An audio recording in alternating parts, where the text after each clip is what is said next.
নমস্কার। সুপ্রিয় দর্শকবৃন্দ, মির্জা ফখরুল ইসলাম আলমগীর বিএনপির মহাসচিব, তিনি বর্তমান নিউ ইয়র্ক অবস্থান করছেন।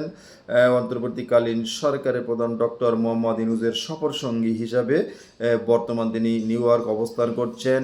অন্তর্বর্তীকালীন সরকার প্রধানের সঙ্গে সফরসঙ্গী হিসাবে তিনি ওখানে আছেন। মির্জা ফখরুল ইসলাম আলমগীর সম্পর্কে আপনারা সকলে জানেন। তিনি একজন ক্লিন ইমেজের ব্যক্তি হিসেবে পরিচিত, অভিজ্ঞ। ছাত্র জীবন থেকে তিনি মেধাবী,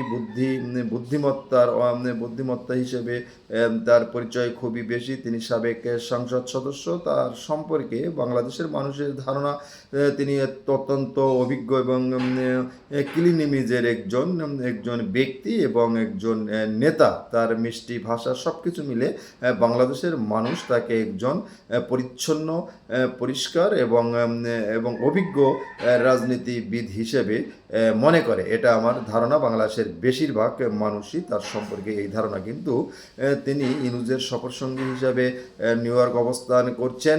এ সফরকে অনেকে বলছে এটা ছিল ডক্টর মোহাম্মদ ইউনূসের নিরাপত্তার জন্য বিএনপির মহাসচিবকে তিনি সফরসঙ্গী হিসাবে নিয়েছেন। আবার অনেকে মন্তব্য করেছেন একটা নির্বুদ্ধিতার পরিচয় দিয়েছেন ফখরুল ইসলাম আলমগীর। কোনো প্রকার ইউনূসের সফরসঙ্গী হিসাবে নিউ ইয়র্কে যাওয়া উচিত হয়নি, কারণ তিনি একজন অভিজ্ঞ লোক, বুদ্ধিমত্তার লোক, বুদ্ধিমান লোক এবং ক্লিন ইমেজের লোক। কেন তিনি এত বড় একটা দলের ব্যক্তি হিসেবে, নেতা হিসেবে, মহাসচিব হিসেবে, অন্তর্বর্তীকালীন সরকারের প্রধানের সফরসঙ্গী হিসাবে সেখানে যাবেন? কোনো প্রকারে তার যাওয়া ঠিক হয়নি। এটা একটা তিনি নির্বুদ্ধিতার পরিচয় দিয়েছে। এই বিষয়টি আপনি কোনোভাবে দেখছেন? আপনার মতামত কি?